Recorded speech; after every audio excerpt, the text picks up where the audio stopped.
Om Namo Bhagavate Vasudevaya. Om Namo Bhagavate Vasudevaya. Om Namo Bhagavate Vasudevaya.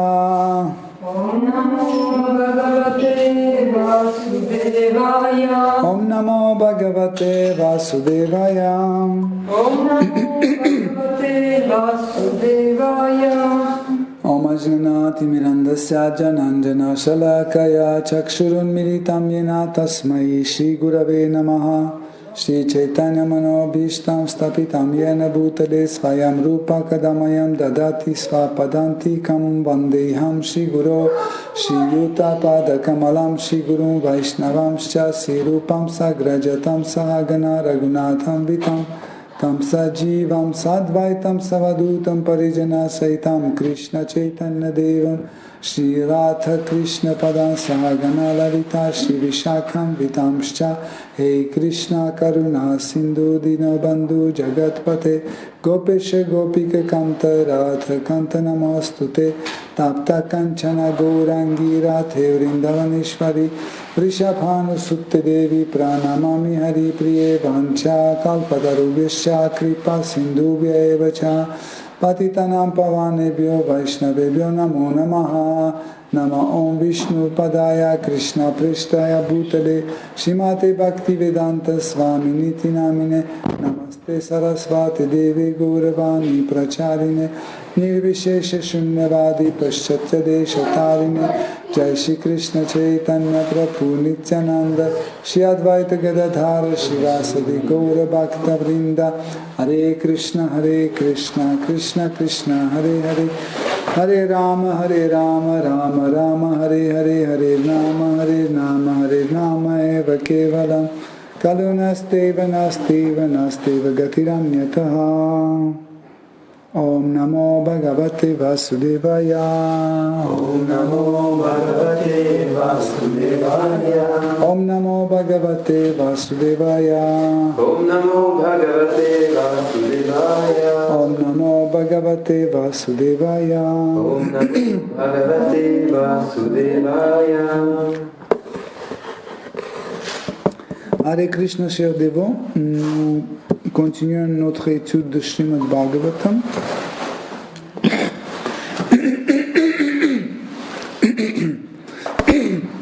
Aujourd'hui, on va étudier à partir de 4e chant, 28e chapitre, à partir du verset 39. Aste sthanur ivai katra divyam varsha shatam strihira vasudeve bhagavati nanyad vedod vahan ratim. Traduction. Verset 39. Traduction. Ce fut ainsi qu'il demeura immobile, sans changer d'endroit pendant 100 ans, selon l'estimation des Devas. Après ce laps de temps, il fit preuve d'une attirance pleine de dévotion pour Krishna, le Seigneur suprême, et resta établi dans cette position. Teneur est porté par sa divine grâce Bhaktivedanta Swami Prabhupada. Donc les teneurs apportés commencent par une citation de la Bhagavad Gita. Bahunam janmanamante jnanavan mam prapadyate vasudeva sarvamiti sa mahatma sudurlabha. Ce qui veut dire, après de nombreuses renaissances lorsqu'il sait qui je suis, après de nombreuses renaissances lorsqu'il sait que je suis tout ce qui est la cause de toutes les causes, l'homme au vrai savoir s'abandonne à moi. Rare un tel Mahatma. Vasudeva, Krishna, la personne suprême, est tout. Et celui qui connaît cette vérité est le plus grand d'entre tous les spiritualistes. La Bhagavad Gita enseigne que c'est après d'innombrables renaissances que l'on prend conscience de cette vérité. C'est également ce que confirme ce verset avec les mots Divyam Varsashatam, ce qui veut dire 100 ans d'après les Devas.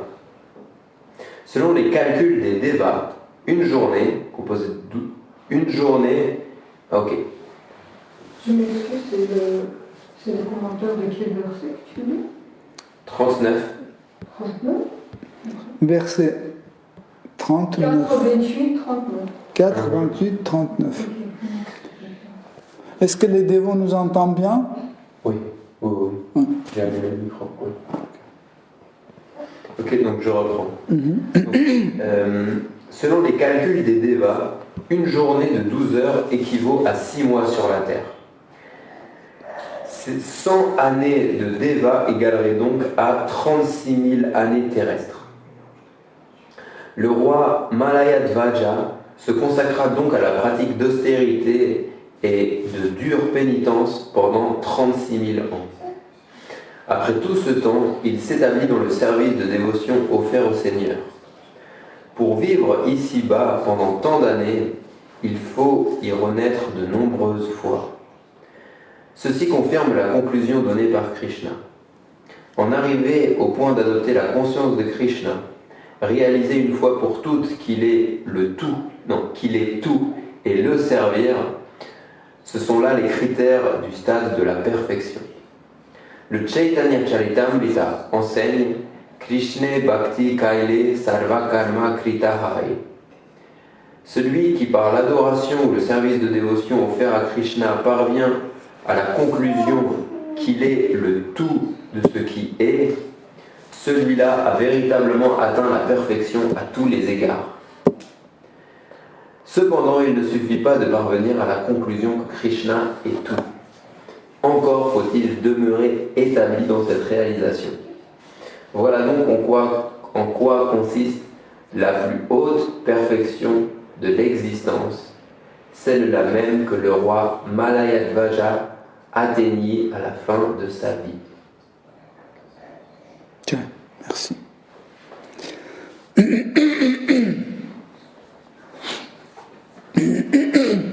Donc,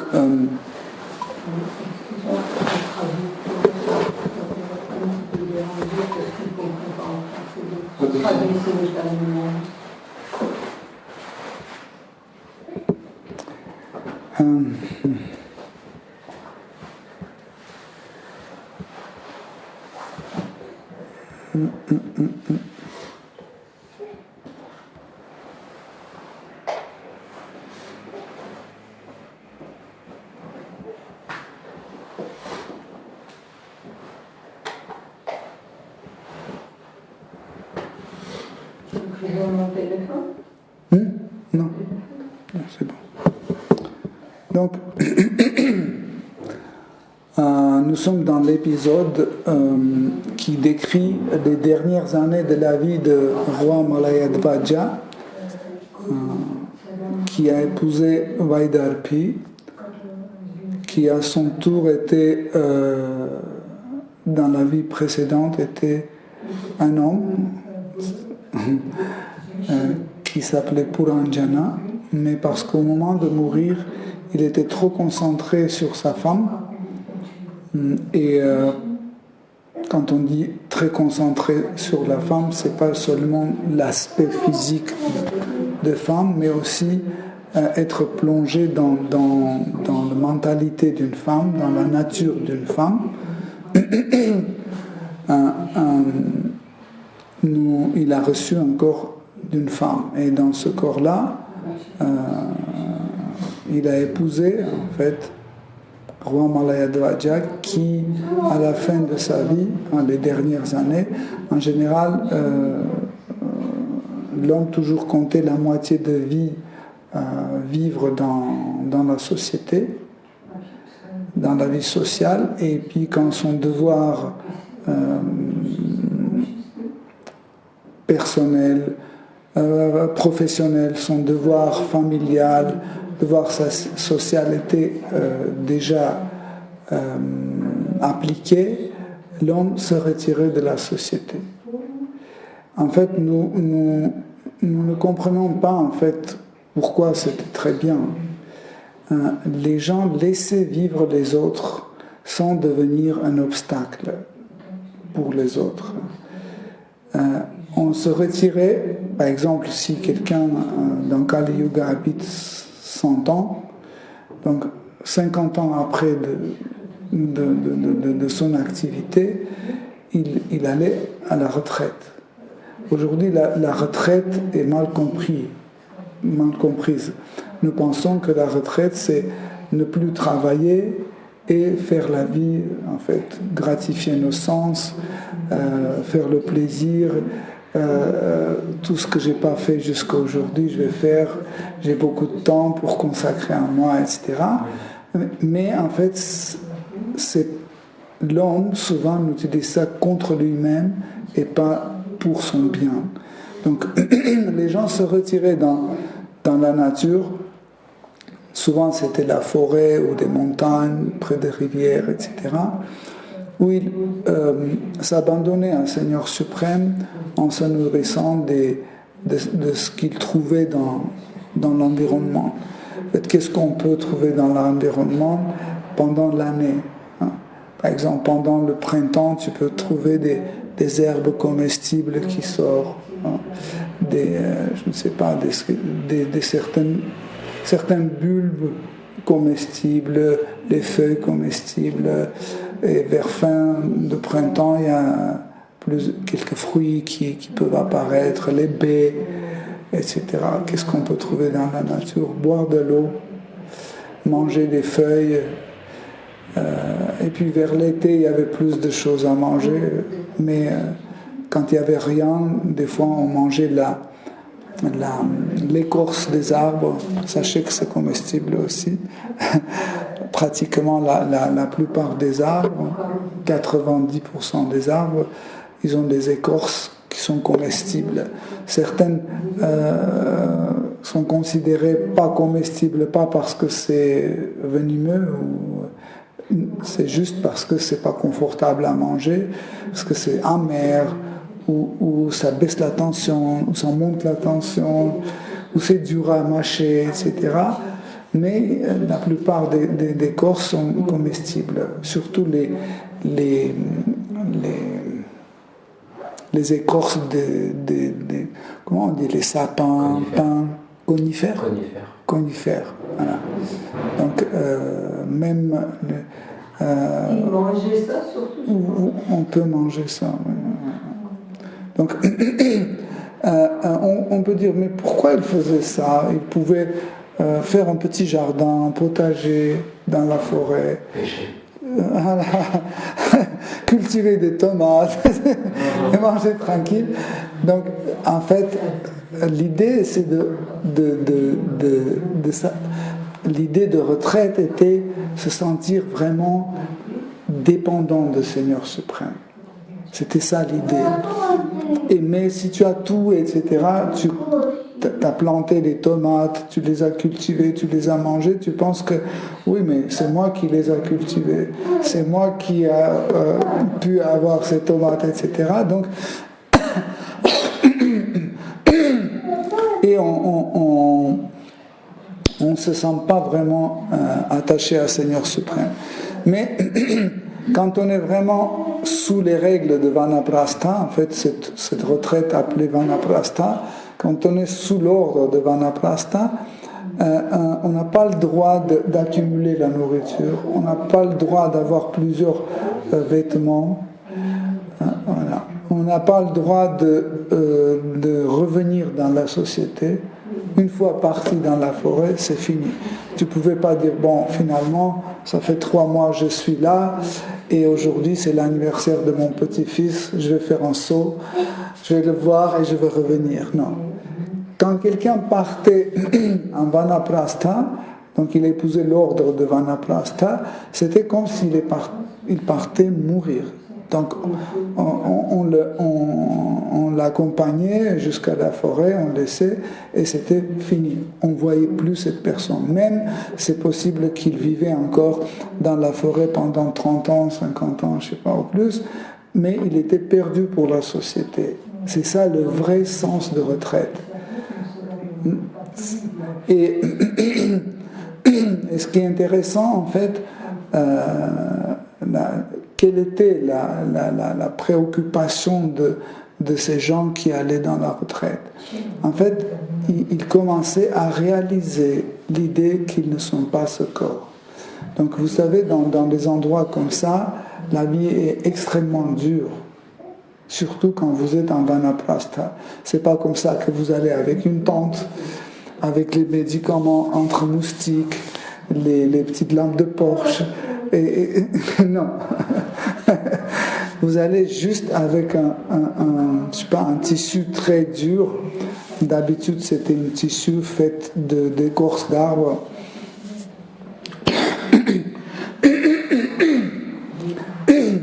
Donc la hutte dans laquelle on dormait, c'était composé juste avec des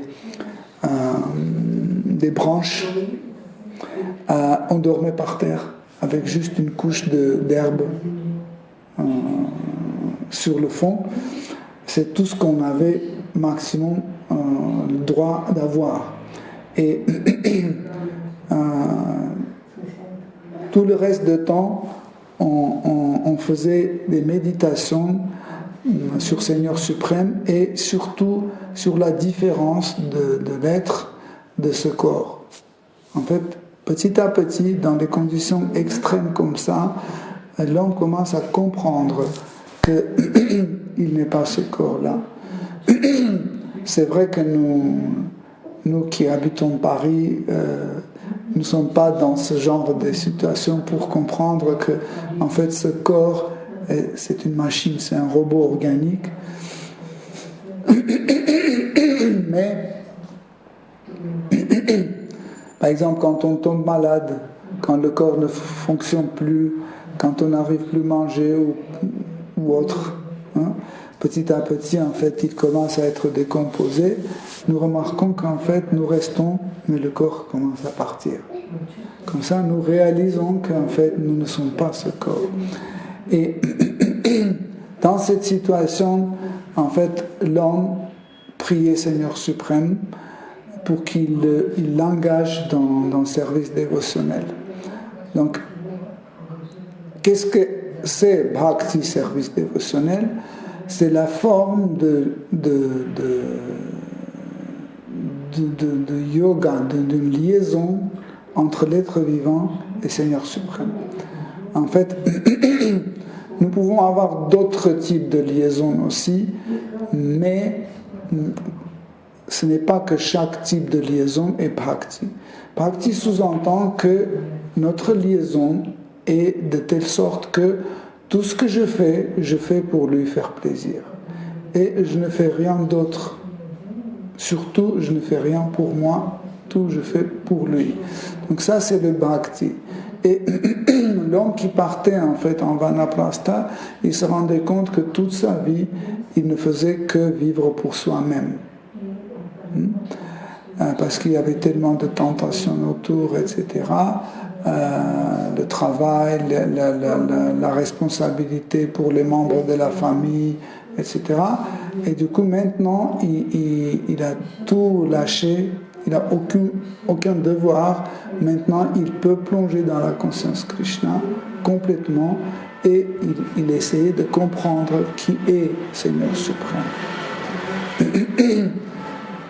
Pourquoi, en fait, nous devons comprendre qui est Seigneur suprême? Pour avoir une relation et surtout pour atteindre l'amour pour Dieu, nous devons connaître l'objet de notre amour. Nous ne pouvons pas aimer quelqu'un inconnu. Parce que nous sommes attirés par quelqu'un. Pourquoi? Parce qu'il a certaines qualités, il a une certaine apparence, il a certaines façons de vivre, il a certains endroits, il a son entourage. Et en fait, tout cela, c'est attirant. Ses vêtements, ça veut dire que c'est une personne. Et plus on connaît cette personne, nous pouvons comprendre. On l'aime ou on ne l'aime pas. Okay?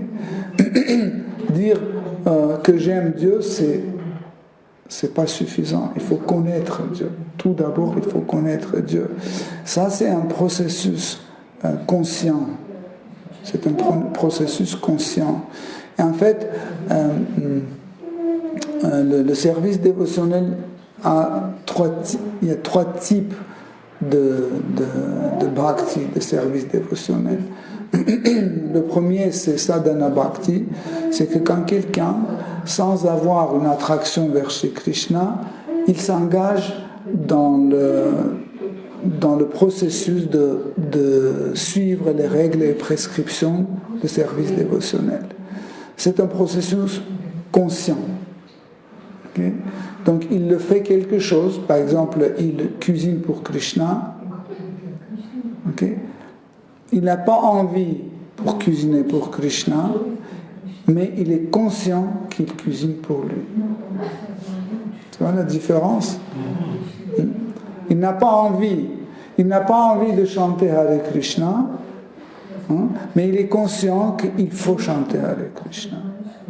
Donc ça c'est en fait justement sadhana bhakti, c'est un processus conscient qui nous amène à faire quelque chose qui doit être fait sans avoir le désir.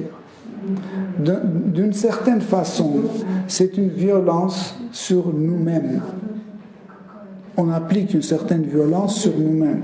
Et ça, c'est une violence importante. Nous ne pouvons pas appliquer la même violence sur quelqu'un d'autre. On n'a pas le droit. Par exemple, je ne peux pas t'engager dans un service dévotionnel contre ta volonté. Mais toi-même, tu peux le faire. Tu ne veux pas, mais tu le fais. Pourquoi? Parce que tu es conscient. Comme par exemple, quand on est malade, okay, on prend les médicaments, même si c'est dégoûtant, amer, etc. On prend le médicament parce qu'on est conscient que ça, c'est le processus qui va nous amener au but, à la santé.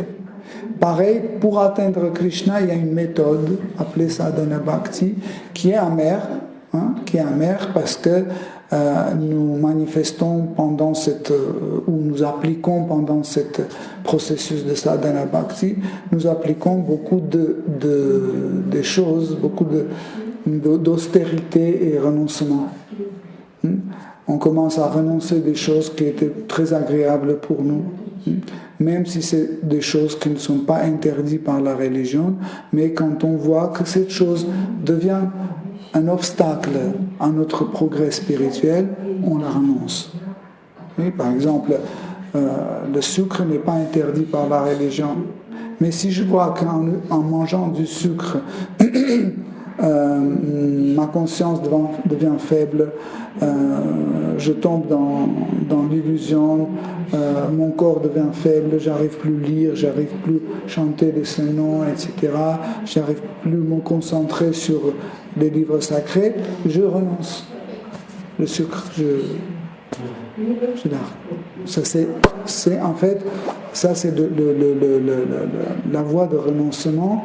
C'est une voie en fait qui nous aide à progresser, si notre but est juste, si notre but est supérieur.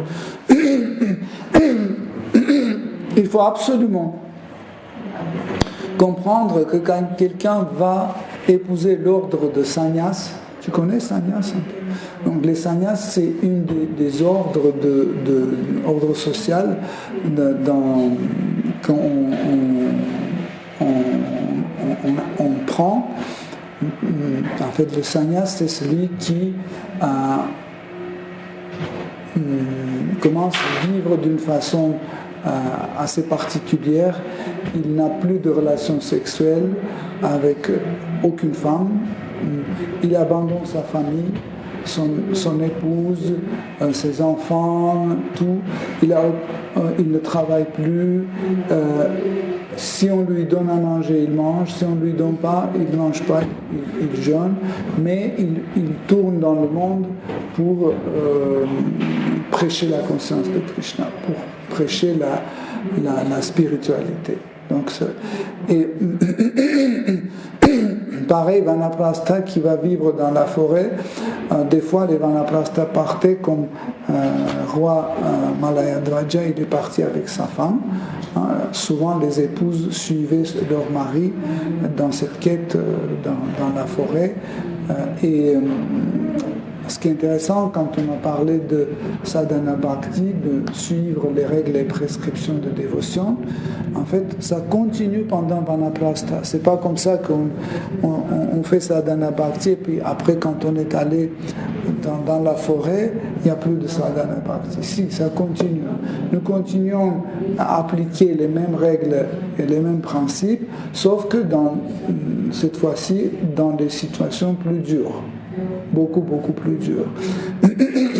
Et en effet, aussi, ce qui est bien, moi j'ai vécu un peu dans cet esprit de Vanaprastha, mais en fait, c'était pas dans la forêt, c'était pendant la construction de notre maison à Paris. Donc c'était une période de la vie où en fait il n'y avait pas de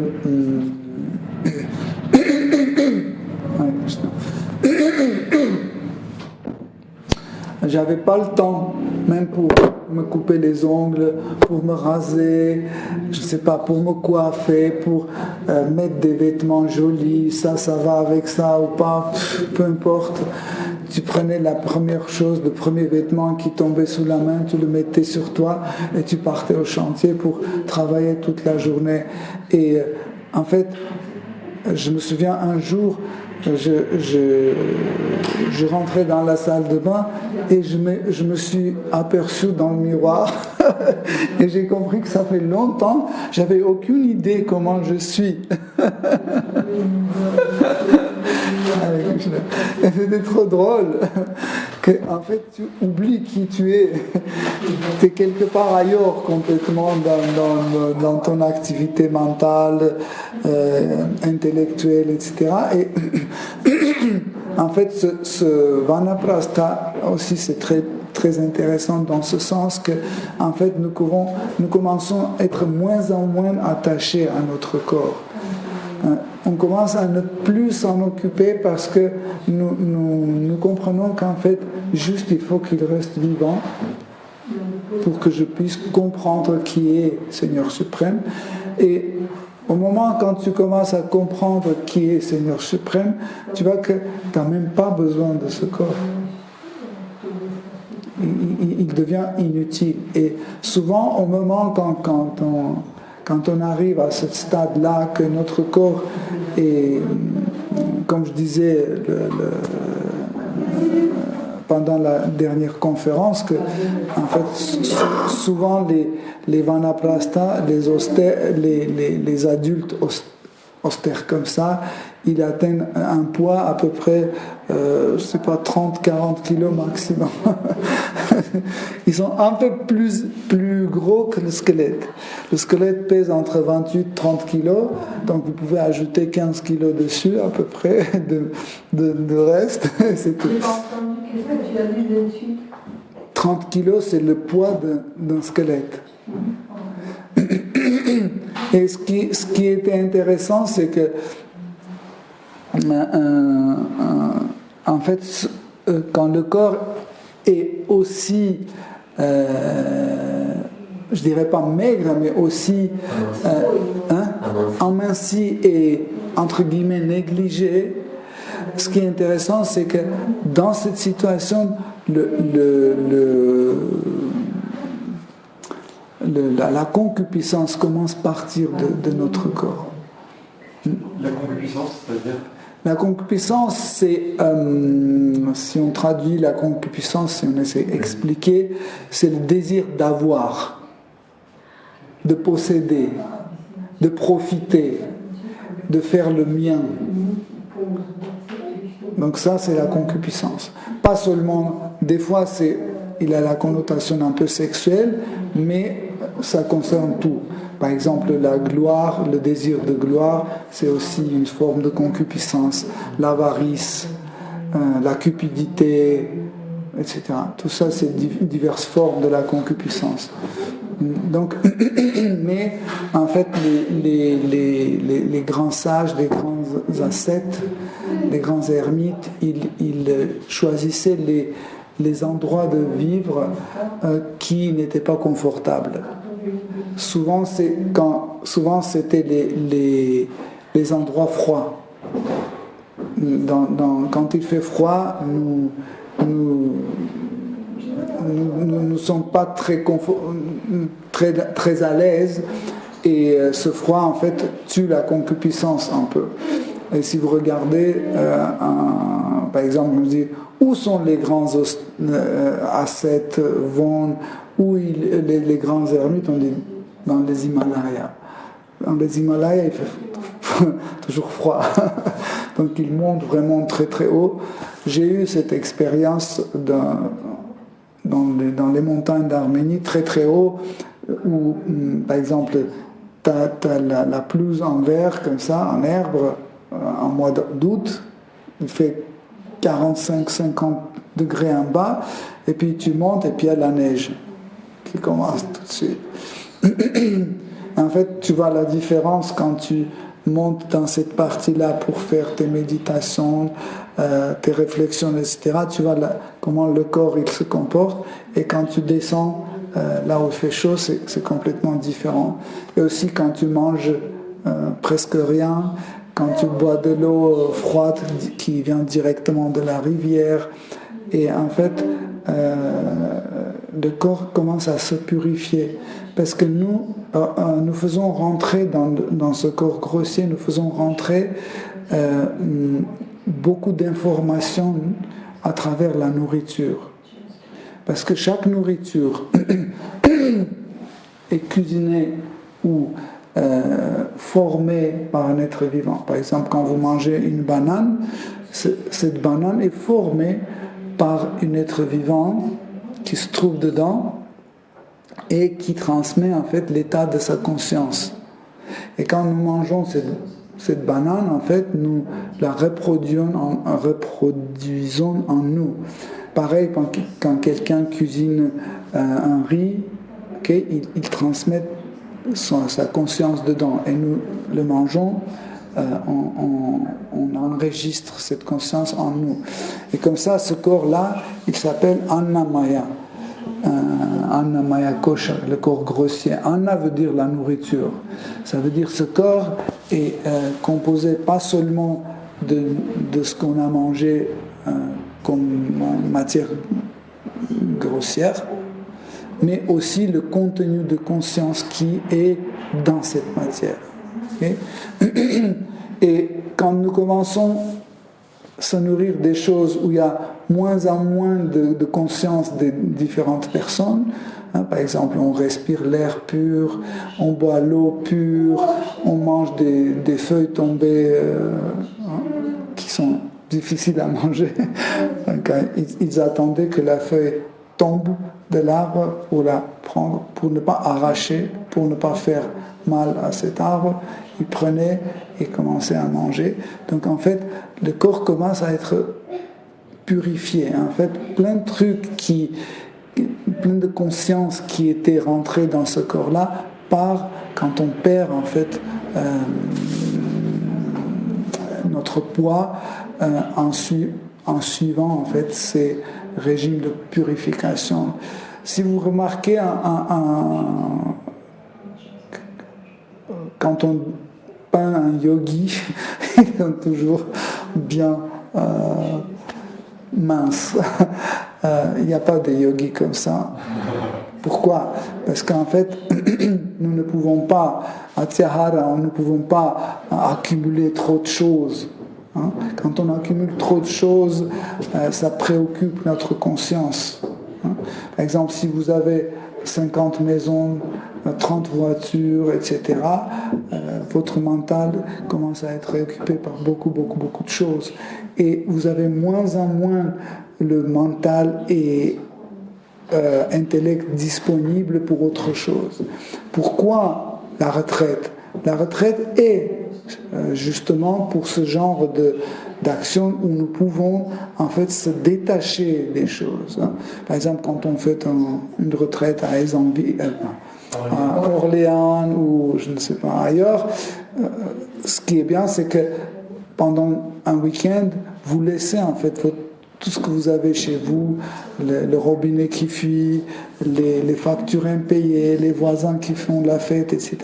Vous laissez ça pour un certain moment et vous êtes en retraite. Ça veut dire votre mental, votre intellect est libre et vous avez plus d'énergie pour pouvoir se concentrer en fait sur le but de votre existence. Mais les conditions, c'est là, en Orient, ça n'a rien à voir avec les conditions. Oui, mais quand même, c'est pas les mêmes. C'est pas les mêmes parce qu'à Orléans, tu n'allais pas au travail.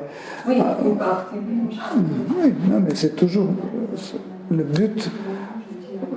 Tu peux être dans un lieu de pèlerinage trop luxueux. Par exemple, tu vas dans la forêt pour faire Vanaprastha, mais partout il y a les bananiers, les abricotiers, etc. Et tu peux aller dans un endroit où il n'y a rien. Il y a juste, je ne sais pas, quelques petits baies qui poussent, et c'est tout. Donc, mais celui qui allait, il allait avec une ferme conviction qu'il n'est pas ce corps-là. Et il savait qu'il va mourir. En fait, il y avait des gens qui allaient dans la Vanaprastha et ils mouraient le jour même. Il y en avait comme ça. Donc ils partaient et le jour même, ils pouvaient mourir. Je ne sais pas, dans quelques jours, etc. C'est possible. Mais le plus important, il n'était pas entouré par des éléments qui faisaient leurs attachements. Par exemple, la femme, les enfants, le compte en banque, je ne sais pas, l'appartement, etc., les petites choses auxquelles on est très attaché, à nos promesses, etc. Et donc les promesses aussi, c'est une forme d'attachement. Imagine que tu es en train de mourir et tu dis mais je lui ai promis de faire ceci et cela, je n'ai pas le droit de mourir.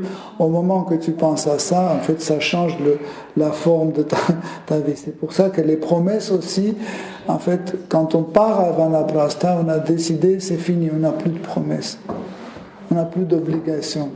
On abandonne tout et on va à Vanaprastha. Et le roi Madayadvaja,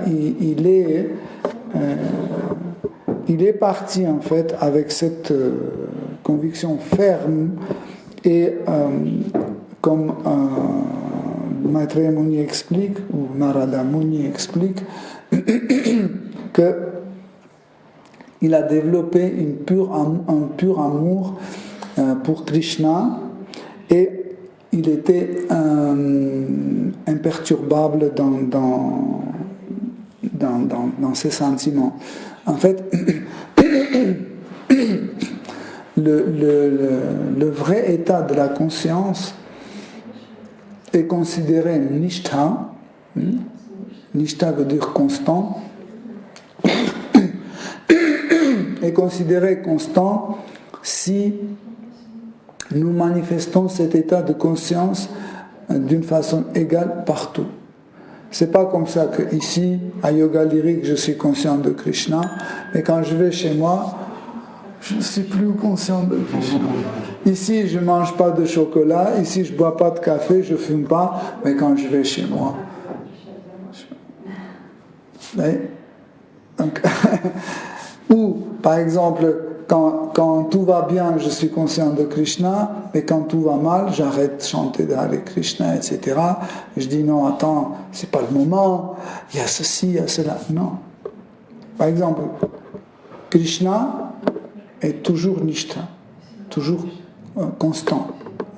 Quand on dit Krishna est miséricordieux, ça veut dire il est miséricordieux partout, dans toutes les circonstances, dans toutes les époques, etc. Il est toujours miséricordieux. Okay? Donc, il est miséricordieux. Si, dans certaines circonstances, il n'est pas miséricordieux, donc on veut dire qu'il n'est pas miséricordieux. Okay?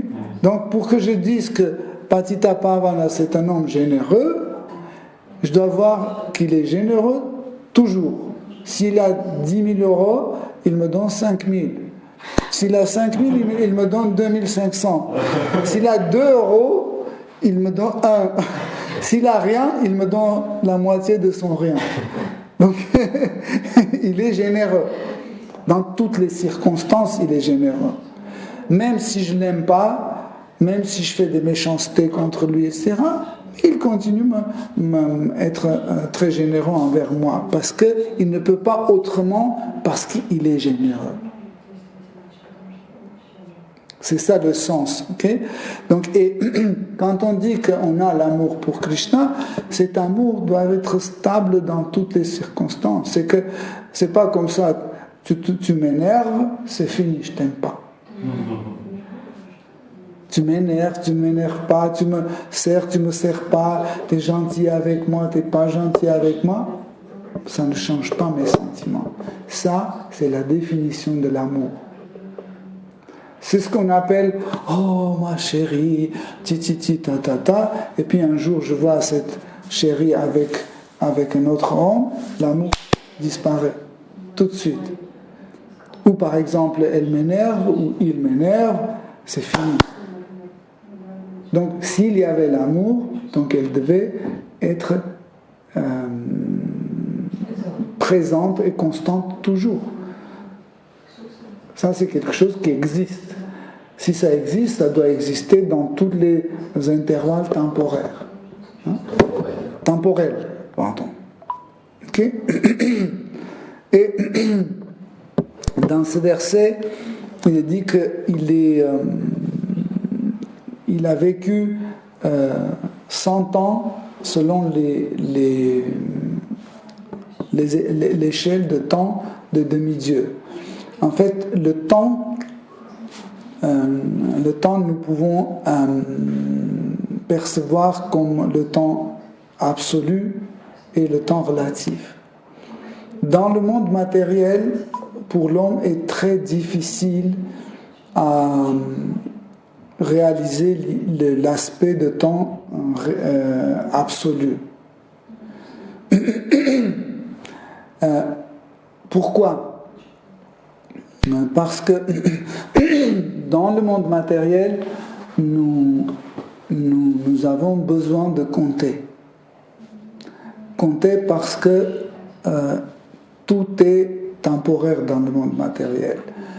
Donc, même la vie est temporaire, c'est pour ça qu'on doit compter. Mais pour compter, il faut les éléments de mesure, unités de mesure. Il nous faut une unité de mesure. Par exemple, nous disons que le jour, une journée, c'est 24 heures. Ok ? Donc, qu'est-ce que c'est une journée ? Une journée, c'est quand la Terre tourne autour de son axe. Ok ?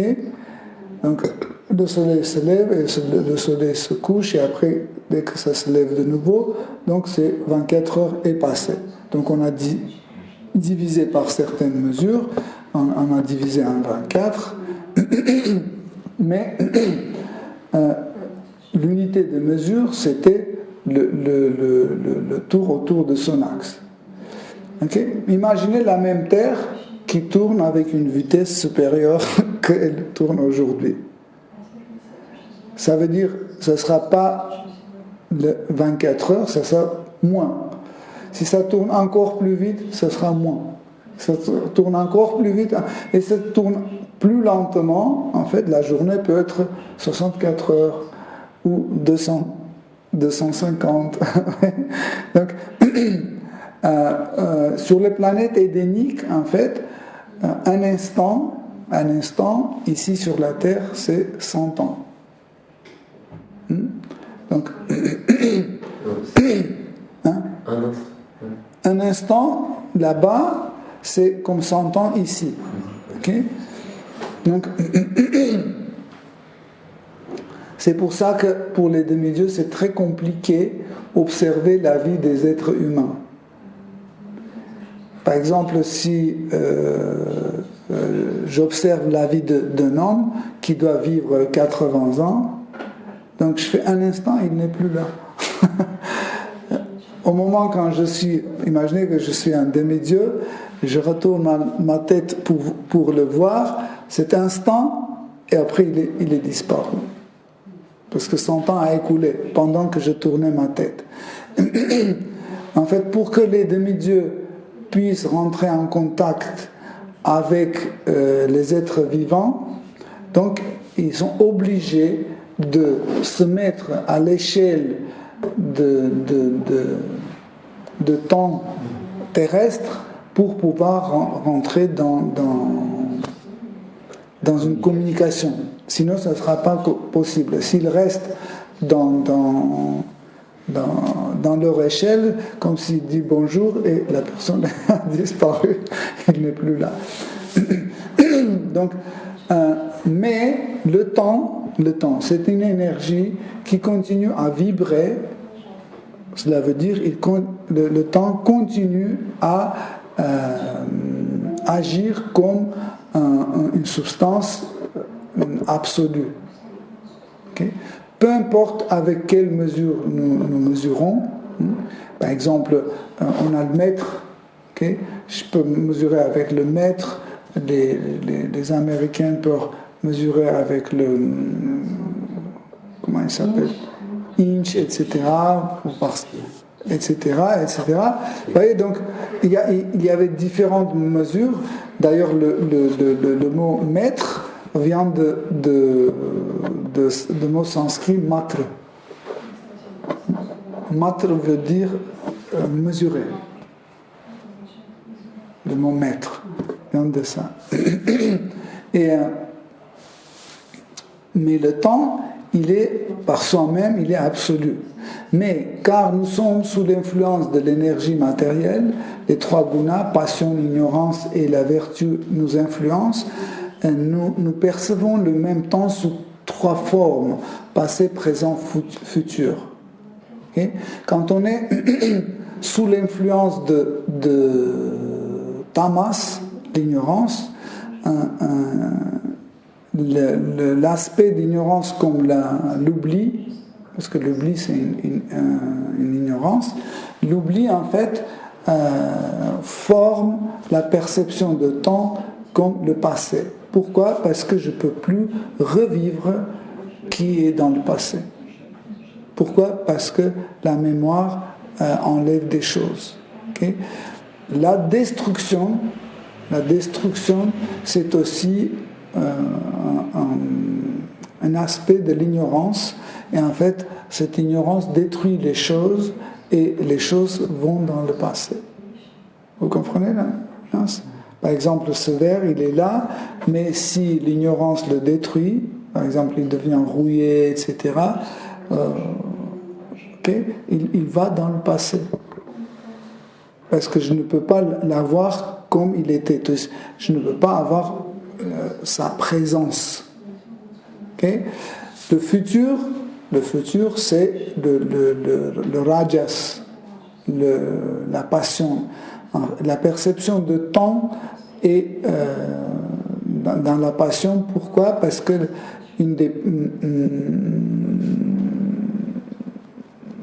comment on peut dire ça? Une des aspects de la passion, c'est créer les choses dans un intervalle temporaire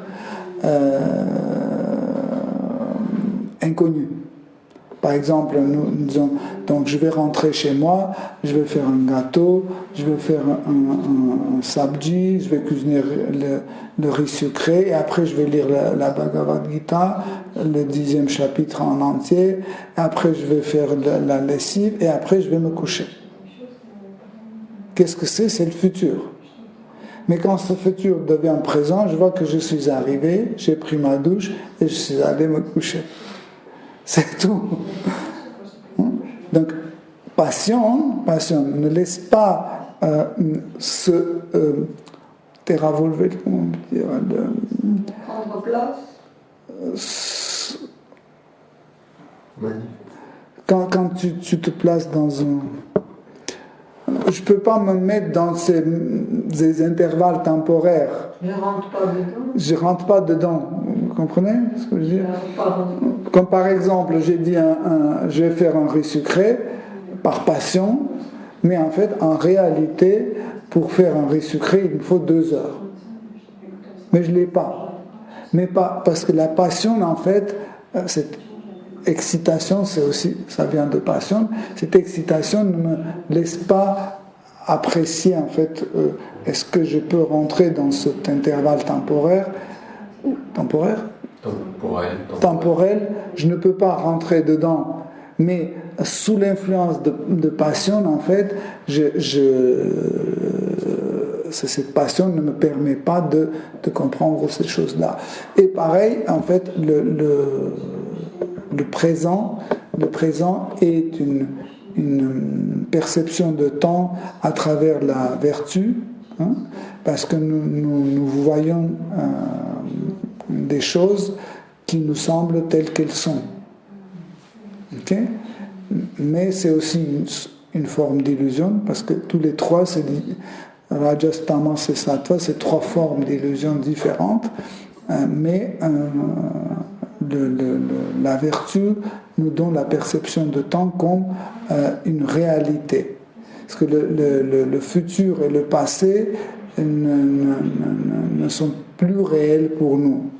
Nous percevons seulement comme réalité, nous percevons seulement des choses qui se trouvent sous la vertu, ou autrement dit, dans l'idée de présence. Présent. Okay? Voilà. Donc, et Roi Malayadvaja, en fait, il est sorti de cette dualité de la perception de temps, de ce temps relatif, et il s'est placé dans l'idée du temps absolu. En fait, quand nous nous plaçons dans l'idée d'absolu, de temps absolu, c'est que nous pouvons entreprendre certaines actions qui sont éternelles. Hein? Par exemple, si je suis dans l'idée de relativité de temps, qu'est-ce qui va se passer? Je vais dire, voilà, j'ai 62 ans, je ne peux pas prendre un crédit pour 30 ans. Je ne peux pas m'engager dans quelque chose qui dépasse la capacité de ma vie. Okay? Ou je ne vais pas m'engager à, je ne sais pas, étudier la science physique de nouveau. Parce que ça va me prendre 30 ans, 40 ans, 50 ans, etc. Okay? Parce que je prends en compte que la mort va venir et va me prendre ma vie et tout sera fini. Tandis que quand je commence à vivre dans l'échelle du temps absolu, ça veut dire que je peux m'engager dans des choses qui durent éternellement. Par exemple, Bhakti, service dévotionnel, c'est quelque chose pour l'éternité et je peux m'engager dedans. Oui? Je peux m'engager dans les relations avec Dieu. Pourquoi? Parce que la perception de temps comme un temps absolu me permet d'engager dans les choses qui n'ont pas de limites, qui n'ont pas de frontières. Et comme ça, en fait, le roi Malayadvaja, quand il a obtenu l'amour pour Dieu, pour Krishna, le pur amour pour Krishna, il est rentré sur l'échelle de la perception de temps absolu. Donc, et comme ça, en fait, il était complètement différent de ce corps. Et quand il était complètement différent de ce corps, il a arrêté tout type d'activité de ce corps. Et c'est pour ça que vous allez voir, où je pense qu'on a déjà lu, en fait, sa femme pensait qu'il est encore vivant, mais il a déjà quitté son corps. Le corps est resté comme il était, mais il n'était plus dedans. Il était parti. Comme ça, en fait, le lien de l'âme avec ce corps était arrêté. Voilà. Ok. Hare Krishna. Si vous avez des questions, des commentaires.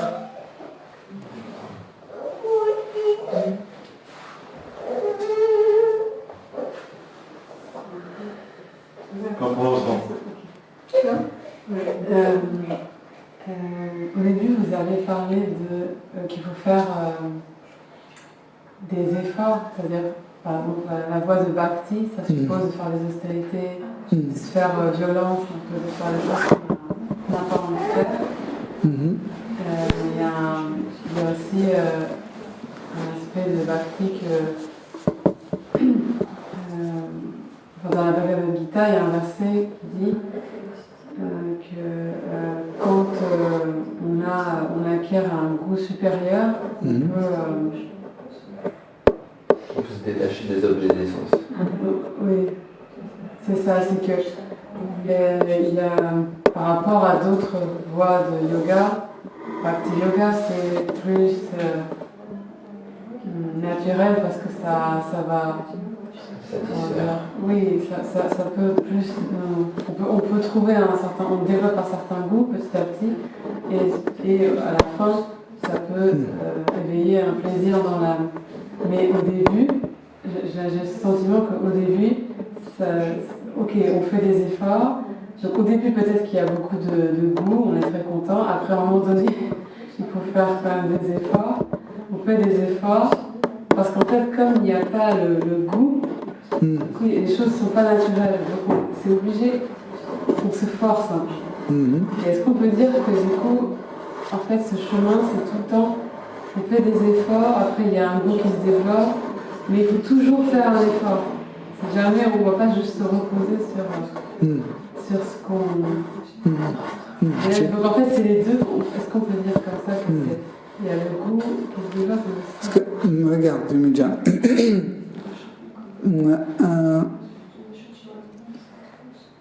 celui qui a une attraction forte pour Krishna, en fait, il ne fait plus des efforts d'austérité, etc.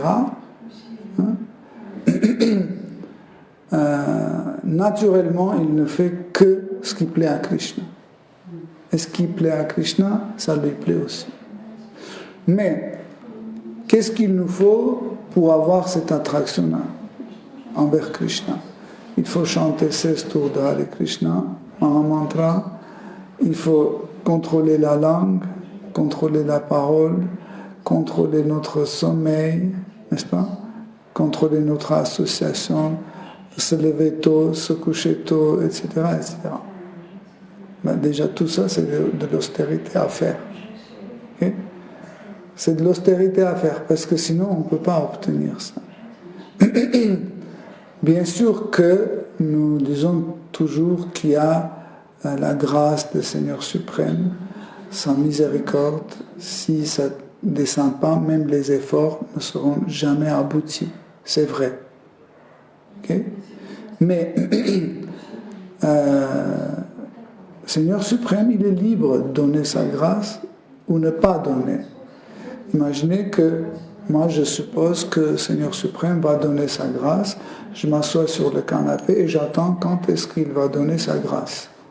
J'attends 1 jour, 2 jours, 3 jours, le Seigneur suprême a dit, en fait, j'aime pas cette personne, je ne vais pas donner la grâce, qu'il reste sans ma grâce.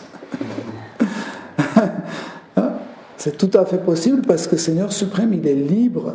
Personne ne peut l'obliger de donner sa grâce. Il est souverain, il est libre. C'est pas comme ça. Regarde Krishna, je chante Hare Krishna, donc tu es obligé maintenant, tu es mon obligé. Non, je ne t'ai jamais demandé de chanter Hare Krishna, je t'ai jamais dit. J'ai dit juste celui qui va offrir quelque chose à moi. Je vais prendre, c'est tout. Mais je n'ai rien dit d'autre. Je ne t'ai pas obligé. Si vous lisez la Bhagavad Gita, dans aucun verset, Krishna n'oblige personne à faire quoi que ce soit. Sauf Arjuna, il dit « va te battre ». Même ça, à la fin, il dit tu choisis. Oui, mais il dit « va te battre ». Oui, Pourquoi il dit va te battre, hein? Parce qu'il était son ami. Et un ami peut dire à son ami, donner à un ami un conseil. Mais dans les autres parties de la Bhagavad Gita, Krishna dit si tu fais comme ça va finir comme ça. Si tu fais ceci, ça va faire cela, etc. etc. Mais le problème dans le cas que tu expliques, c'est que nos sens s'habituent rapidement. Et les sens rentrent dans le confort. Par exemple, au départ, ne pas manger du chocolat, c'est compliqué. On se force. Et un jour, le chocolat, on perd le goût pour le chocolat. On n'a plus besoin de l'austérité. Et on libère notre langue et commence à chercher d'autres plaisirs. Parce que tous nos sens, en fait, ils se penchent toujours vers l'objet des sens. Donc il faut les retenir tout le temps. Tant que nous avons ce corps, il faut les retenir. Jusqu'au moment où, en fait, nous obtenons le goût supérieur. Quand nous obtenons le goût supérieur, tout ce qui est un goût bas, ça ne nous attire plus. Okay? Mais ne pensez pas que l'austérité, c'est quelque chose comme souvent dit, c'est ne pas manger, ne pas dormir. Chanter Hare Krishna Mahamantra, c'est austérité aussi. Chaque jour, 1728 fois. C'est énorme. Chaque jour, nous chantons ça. Et c'est une austérité. J'ai répondu à ta question. Est-ce que aussi, pendant le processus, jusqu'à avoir un goût stable, est-ce que quand même on peut dire que pendant le processus, on peut développer un goût petit à petit, temporaire? Un goût instant. Oui. Même on peut avoir un goût pour l'austérité. En fait, si tu as remarqué, quand on vient dans la conscience de Krishna, au départ, en fait, on ne veut rien changer. On veut juste adapter le quotidien d'un Vaishnav, d'un dévot, à notre façon d'être. Par exemple, j'aime bien la musique joyeuse, et quand on chante des kirtans, je préfère les kirtans joyeux. Ou par exemple, j'aime bien des choses sucrées, et parmi les prasad, je choisis les plats sucrés. Tu comprends ce que je veux dire?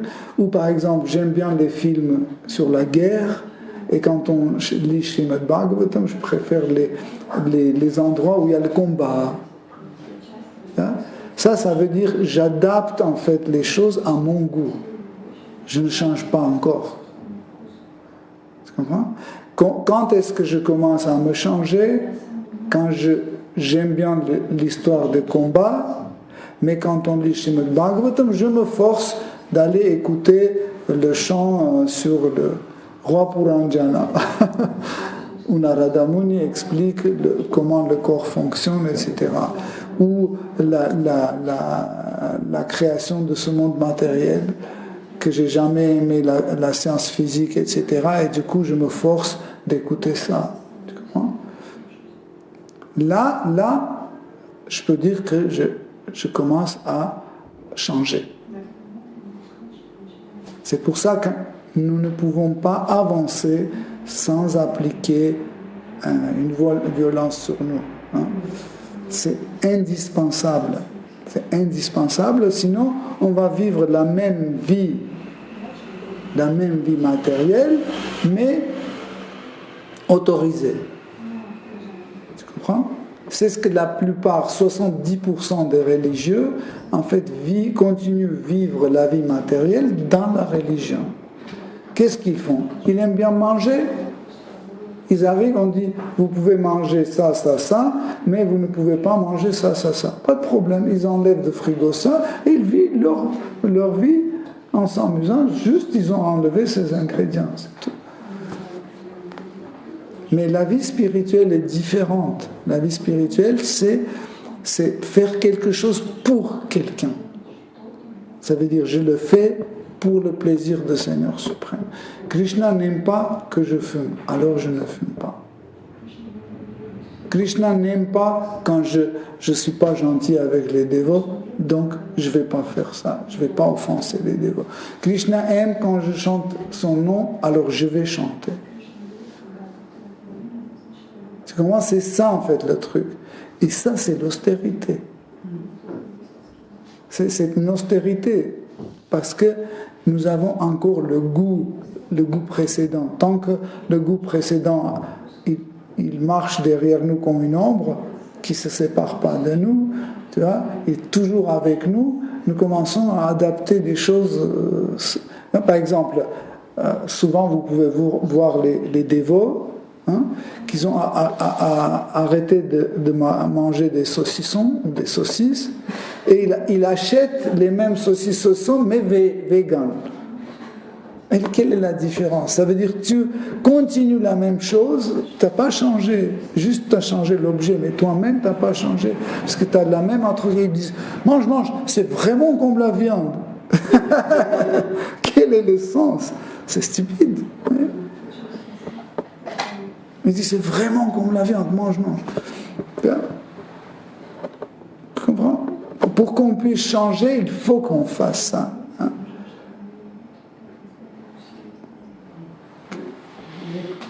Du coup, est-ce qu'on peut dire que c'est pas que on ne fait pas tout le temps des choses contre. On n'est pas tout le temps en train de faire des efforts aussi, il y a quelque chose, il y a un goût qui se développe. Bien sûr. Bien sûr, immédiat. Par exemple, moi je détestais me lever tôt. Et maintenant, je n'imagine pas comment on peut dormir le matin. J'ai le goût. Quand je me lève entre 4h, 5h, comme ça,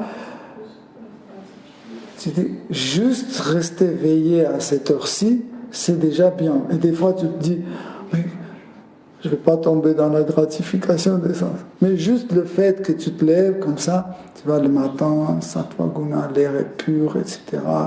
L'éther est propre, tu peux te concentrer, c'est déjà bien. Ça? Mais comment j'ai ce goût pendant des années, des 30 ans, que tu fais ça chaque jour, et que tu arrives à ça. Ou par exemple, ne pas grignoter, ou ne pas manger tard le soir, tu vois. Ça vient petit à petit, ou ne pas mélanger dans l'assiette, par exemple.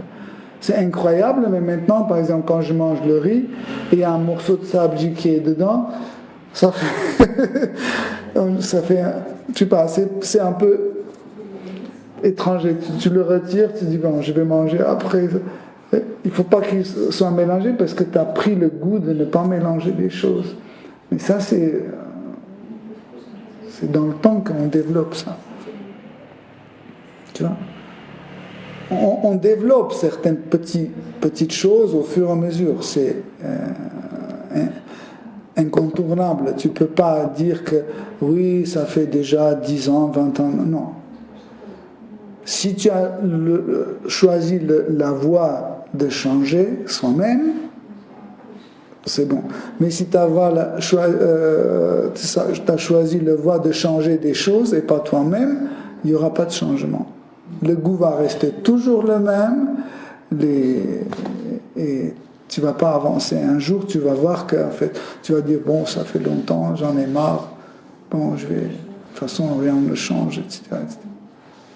Du coup, ce goût, même quand il se développe, pour éviter que ça devienne la gratification des sens, il faut toujours augmenter la dose. Augmenter la conscience. Comment dirais-je, continuer à faire des efforts. Oui. Il faut jamais lâcher des efforts. Ouais. Jamais. Parce que la voie de Bhakti, c'est une voie de perfection. Est-ce que tu peux dire où la perfection s'arrête? Si la perfection s'arrête quelque part, ce n'est plus une perfection. La perfection, c'est un processus constant. C'est ça la perfection. Même les âmes libérées par exemple, Mère Yashoda, Oui. ils souffrent, ils font des efforts. Oui, ils continuent à faire des efforts, ils continuent à se perfectionner. Ouais. Oui, parce que, en fait, c'est l'objet de leur perfection qui, en fait, leur pousse vers ça. Oui. Parce que chaque fois, par exemple, elle fait un plat pour Krishna, okay, et quand Krishna mange, elle dit, oui, mais il faut mettre plus de sucre. Et le lendemain, elle met plus de sucre. Et Krishna mange, waouh, maman, c'est très bon. Il dit, oh, demain, il faut mettre encore plus de sucre. Et demain, elle met encore plus de sucre. Et chaque jour, elle ajoute plus de sucre. C'est une perfection. Tu peux dire, mais ce repas va contenir que du sucre. Chaque fois, elle ajoute plus de sucre. Mais en fait, c'est les efforts, en fait, qui... c'est pas une matière physique, le sucre là-bas. Donc, elle ajoute toujours, elle augmente la dose de sucre. Okay. Hare Krishna, Shri Srimad Bhagavatam ki jai, Srila Prabhupada ki jai. Achinanda Prabhu ki jai. Toute gloire aux dévots assemblés. Hare Krishna.